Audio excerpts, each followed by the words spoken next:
Aynan Germaniyada qishloq xo'jaligi sohasi juda ham kuchli rivojlangan.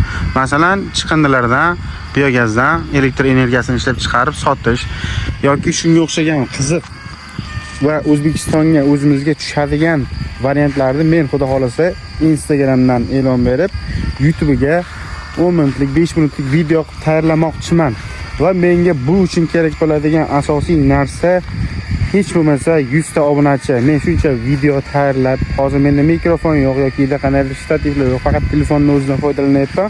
Shu narsalarni sotib olganimdan keyin obunachilarga, ya'ni so'raganlarga men pulni yoritib berib, xudo xolasa, miridan sirigacha hamma narsani YouTube'ga joylamoqchiman.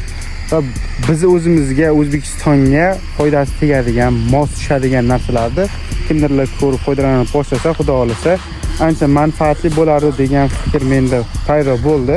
Faqat Instagramda o'zida 1 minut yoki 3 minutda hamma narsani tushuntirib bera olmaganligim uchun YouTube platformasidan foydalanishga qaror qildim, o'g'alar.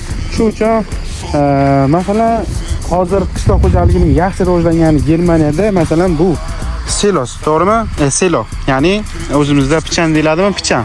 Bu har 25 kun, 30 kunda bir marta o'riladi. Ya'ni butun yoz davomida mana shunday oyma-oy o'rilib ketaveradi va buning oziqasini, ya'ni chorvaga oziqasining yana arzonlashishiga sabab bo'ladigan va ozroq bo'lsa ham arzonlashishiga sabab bo'ladigan narsalardan biri. Mana o'zingizlar ko'rishinglar mumkin.